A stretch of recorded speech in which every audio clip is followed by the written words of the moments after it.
Hello दोस्तों, आप सभी का स्वागत है क्रिस्टल ऑल स्टडी चैनल में। This side your mentor Pushpendra Singh sir for history domain as well as for CUET general test general topics के लिए आज हम कवर कर रहे हैं हमारा लेक्चर 6 भक्ति मूवमेंट। इससे पहले हमने विजयनगरा एम्पायर को पूरा कंप्लीट कर लिया था। ये हमारा 6th लेक्चर है मिडिवल हिस्ट्री का। चलिए बिगिन करते हैं without wasting much time. And yes, before starting बच्चों एक चीज़ आप नोट कर लीजिएगा, जो भी हमने करवाया अभी तक मिडिवल हिस्ट्री में, आप प्लीज़ सबसे पहले क्या कीजिएगा, एक बार दो बार लेक्चर देखिए। देन उसके बाद जो भी सीयूईटी मेनली जो मेरे लाइव बैचेस से हैं या फिर जो सीयूईटी की तैयारी कर रहे हैं और इस लेक्चर्स को देख रहे हैं, उसको उनके लिए सजेशन है, सबसे पहले आप उसको देखिए। देन एक दो बार उसको मॉक दीजिए। मॉक देना इज़ वेरी नीडेड। अगर आप मॉक नहीं देंगे तो आपको पता नहीं लगेगा कि कौन सा सवाल मैं सही कर रहा हूँ और कौन से गलत कर रहा हूँ। और मिडिवल हिस्ट्री का ये सीरीज चल रहा है। इससे पहले मैंने मॉडर्न हिस्ट्री पूरा आपको कवर करा दिया और इससे पहले जो भी था 15 लेक्चर्स में मैंने ये कंप्लीट कराया और मैंने ये भी दिखाया कि हाँ कौन से पीवाईक्यूज आते हैं सीयूईटी के जनरल टेस्ट में। और वो पूरे का पूरे आप देखेंगे हमारे जो मॉडर्न हिस्ट्री की जो सीरीज मैंने बनाई है, वहाँ पर आपको सारे सवालों मिल जाएंगे। जो भी पीवाईक्यू आए आप जाके देखेंगे तो आपको पता लगेगा हाँ यार ये तो मोर देन सफिशियंट है। और विद इन 3 आवर्स का ये सीरीज है। 3 आवर्स में आप पूरी मॉडर्न हिस्ट्री को कंप्लीट कर ले रहे हैं। सोचिए, पूरा आपका सीयूटी का तैयार हो जाए। आप एक से दो बार भी देखेंगे तो आपको बहुत अच्छा तैयारी हो जाएगा, प्रिपरेशन हो जाएगा। इसी तरह मिडिवल हिस्ट्री का हमारा लेक्चर नंबर 6 चल रहा है। हमारे इसमें टोटल अराउंड 11 या 12 लेक्चर्स बनेंगे। तो ये सीरीज में हमारी बन रही है। इसके साथ साथ आप एंशियंट के लिए जो हमारी मैम है दिव्या मैम, उन्होंने कवर करा रखा है काफ़ी डीप में, काफ़ी एनालिसिस के बाद सारे कंटेंट को पढ़ाया है उन्होंने। तो आप वो भी रेफर कर सकते हैं अपने एंशियंट की प्रिपरेशन के लिए। चलिए आज का लेक्चर स्टार्ट करते हैं, जो कि हमारा है भक्ति मूवमेंट में। तो देखिए क्या होता है कि इतनी सारे, जैसे सबसे पहले आप देखा होगा कि जो किंगडम्स आए, जैसे कि गुप्ता वंश है, तो गुप्ता वंश में भी जो एंशियंट में था आपने पढ़ा था कि वहाँ से ही आपने देखा होगा कि यार ठीक है रिजिडिटी कास्ट में बहुत ज़्यादा बढ़ती जा रही है। फिर कहीं ना कहीं आपने पीछे एंशियंट में बुद्धिज़्म को देखा, जैनिज़्म को देखा। तो इनका आने का रीज़न यही था कि जो हिंदुज़्म था वो ऑर्थोडॉक्स बहुत ज़्यादा होता जा रहा था। उन्हीं चीज़ों को देखते हुए कहीं ना कहीं फिर जो दूसरे रिलीजन थे वो फॉर्म हुए। और इसी तरह आप मिडिवल हिस्ट्री में आप पढ़ेंगे यहाँ पर भी कि रिलीजियस मूवमेंट्स होने का कारण यही होता है कि जब आप बहुत ज़्यादा रिचुअल्स में बिलीव करने लगे, आइडल वर्शिप बहुत ज़्यादा करने लगे, कास्ट के रिजिडिटीज़ को फॉलो करने लगे, देन लोगों को लगता है कि यार कुछ नया करना है कुछ, क्योंकि ये हमारा रिलीजन हमें नहीं सिखाता है। और इसीलिए आप देखेंगे कि भक्ति मूवमेंट की स्टार्ट होती है। ठीक है, और भक्ति मूवमेंट का सबसे ज़्यादा जो फोकस था किस पे था, गॉड और मैन के बीच का रिलेशन का, कैसे through love and worship rather than rituals. आप रिचुअल्स पे इतना ज़्यादा क्यों जा रहे हो, आप क्यों सती प्रथा को प्रमोट कर रहे हो, जबकि गॉड ने क्या कहा है कि आके आप आके जाके वो जौहर कीजिए अपना। तो ऐसा तो कुछ कहा नहीं गया है। तो मेन चीज़ यही होता है कि हाँ, आप अगर गॉड को भी फॉलो कर रहे हैं then it must be through love and worship. ये मेन इसका थीम था। और इसकी शुरुआत होती है साउथ इंडिया में। ठीक है, ऐसा बहुत बड़ा मूवमेंट ऐसा स्टार्ट होता है जो अलवर्स लीड करते हैं। अलवर्स कौन होते थे, जो विष्णु जी की वैश्विनिज्म को फॉलो करते थे। ठीक है, वैश्विनिज्म को, ये आपको याद रखना है कि वैष्णविज्म को फॉलो करने वाले को हम लोग अलवर्स कहते थे। और ये आपको याद रखना है। इसी के साथ हम आगे अब अगला करते हैं। हाँ, इनके जो सॉन्ग्स थे, इनके सॉन्ग्स को कहते थे प्रबंध। जो ये गाते वाते थे उनको क्या कहा जाता था, प्रबंध कहा जाता था। क्या कहा जाता था, प्रबंध। ये आपको याद रखना है। देन मूविंग ऑन, अब इनका डिक्लाइन कब होता है, after the 10th century but experience revival as a philosophical and logical movement in the 11th century by the Acharyas. तो आचार्य बहुत सारे थे तो उन्होंने इसको स्टार्ट किया था। ठीक है, 11th सेंचुरीज के आसपास। और इनका मेन फीचर क्या था, सबसे पहले आप रिचुअल्स को, इतने सारे जो बहुत ज़्यादा रिजिड रिचुअल्स हैं उसको फॉलो नहीं करोगे। देन प्योरिटी को आप कैसे मानोगे, थ्रू हार्ट एंड माइंड के। ठीक है, मोनोथिस्टिक बिलीफ्स में ये उसको सपोर्ट करते थे। और नॉलेज को इम्पोर्टेंस देते थे कि नॉलेज होना बहुत ज़रूरी है, नॉलेज। तो ये सारी चीज़ें हो गई वहाँ पर। और इन्होंने इगैलिटेरियन अप्रोच को दिया था, सपोर्ट किया था। ठीक है, और कास्टिज्म को इन्होंने कहा था नहीं नहीं ये तो गलत है। कास्टिज्म से आप मतलब समझ रहे होंगे कि हाँ कास्टिज्म हो गया कि यार ठीक है ये कास्ट है, ये कास्ट है, इसका यही है वर्क है, इसका ये वर्क है। आप कास्ट पे मत जाइए, आप मेरिट पे जाइए, ये इनका कहना था कहीं ना कहीं। और इन्होंने एडवोकेट किया था वर्शिप को, मतलब आप पूजा कीजिए लोगों की, थ्रू भजन्स कीजिए या फिर लोगों से मिलिए, गीत गाइए। ये सारे तरीके होते हैं ईश्वर को प्रसन्न करने के, ना कि आप बहुत ज़्यादा रिचुअल्स को फॉलो करने लगे, वो सारी चीज़ें नहीं। ठीक है, इनमें कौन कौन से इंपॉर्टेंट फिलोसफीज थी, तो विशिष्ट वैद की फिलोसफी, द्वैत अद्वैत की फिलोसफी, भेद अभेद की फिलोसफी, ठीक है, शुद्ध द्वैत की फिलोसफी। तो इनके डीप में आपको नहीं जाना, बस आपको ये थोड़ा बहुत याद होना चाहिए कि ठीक है हाँ ये चीज़ें थी इसमें। अब भक्ति संत एंड इनके कुछ कॉन्ट्रीब्यूशंस देख लेते हैं यहाँ पर जो भी इंपॉर्टेंट है। तो रामानुज का जो टाइम पीरियड था 1017 से 1137, और इन्होंने विशिष्ट द्वैत फिलोसफी को माना था। विशिष्ट वैद फिलोसफी में ये बिलीव करते थे, ठीक है, ये भी भक्ति मूवमेंट को उन्होंने स्टार्ट किया था, विशिष्ट वैद। तो ये आपको याद रखना रामानुज के बाद आते हैं Ramanand one of the great भक्ति संत है, कहाँ से, नॉर्थ इंडिया से, ठीक है, ये आपको याद रखना है, आगे आपको ये कुछ भी नहीं है, ठीक है। देन रामानंद के बाद आते हैं कबीर के तो आपने दोहे भी पढ़े होंगे, तो ये भी इंपॉर्टेंट है। और ये किसके डिसाइपल थे, डिसाइपल मतलब होता है शिष्य, रामानंद के ही शिष्य थे, ठीक है। ये सारी चीज़ें आपको याद रखना है। और उन्होंने कास्ट एंड रिचुअल्स को कहा था कि यार ये चीज़ें अपोज करने के लिए, ठीक है, अपोज किया था उन्होंने।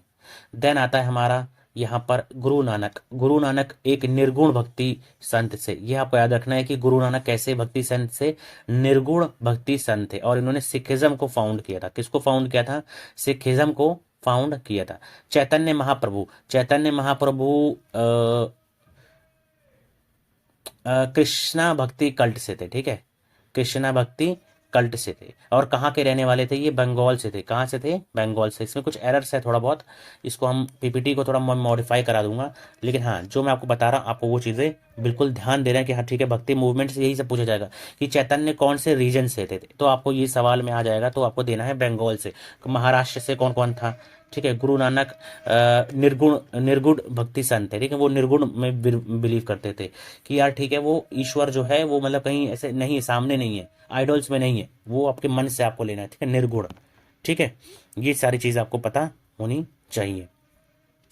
फिर यहाँ पर आता है विद्यापति मैथिली सेंट पोएम थे, ठीक है, और ये किस पे लिखते थे, ये लव बैलेट्स इन्होंने लिखा था, किस पर, राधे कृष्ण पे, गॉड पर जो लिखे थे। तो ये मैथिली सेंट थे विद्यापति, ये आपको याद रखना है।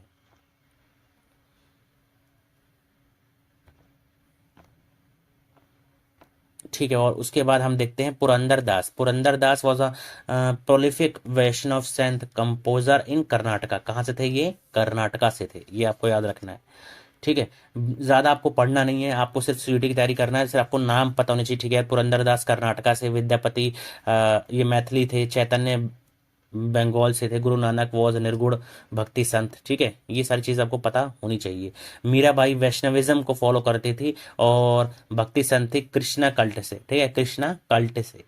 वल्लभाचार्य सेंट ऑफ कृष्णा भक्ति cult propounded the philosophy of पुष्टि मार्ग। तो अब ये आपको याद रखना है कि पुष्टि मार्ग वेरी इंपॉर्टेंट, कि कौन इस फिलोसफी का प्रोपाउंड करता था, कौन इसका साथ देता था, कौन इसको सपोर्ट करता था, तो वल्लभाचार्य। कौन था वो, वल्लभाचार्य। ये आपके लिए इंपॉर्टेंट है, आपको याद रखना है कि वल्लभाचार्य थे, ठीक है।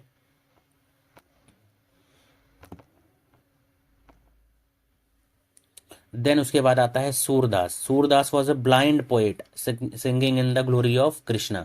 तो कृष्णा की ग्लोरी में सूरदास लिखते थे। देन यहाँ पर तुलसीदास ने किसको लिखा, रामचरितमानस। ये आपको सवाल आ सकता है कि रामचरितमानस के रचयिता कौन थे, रामचरितमानस। तो रामचरितमानस के रचयिता कौन थे, तुलसीदास जी थे, ठीक है, ये भी आपको याद रखना है। शंकर देव कहाँ से थे, असम से थे, शंकर देव कहाँ से थे, असम से थे। और इन्होंने वैष्णव डिवोशनल मूवमेंट कहाँ पे स्टार्ट किया था, असम में किया था, ये बिल्कुल आपको याद रखना है। देन नेक्स्ट हमारा आता है दादू दयाल वॉज ऑल्सो अ निर्गुण गुरु, निर्गुण सेंट थे। और कहाँ से थे, ही वॉज फ्रॉम गुजरात। तो दादू दयाल कहाँ से थे, गुजरात से थे, ये आपको याद होना चाहिए, निर्गुण सेंट थे,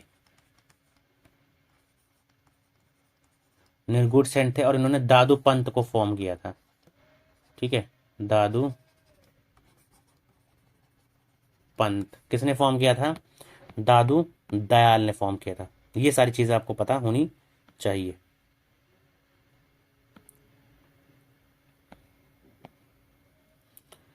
चलिए अब उसके बाद यहाँ पर Tyagaraja. Tyagaraja was a Telugu saint composer of Carnatic music music worship Rama.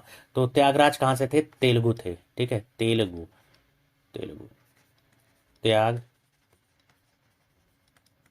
और राज, ठीक है, मतलब आंध्रा रीजन से थे ये। ये आपको याद रखना है, आंध्रा रीजन।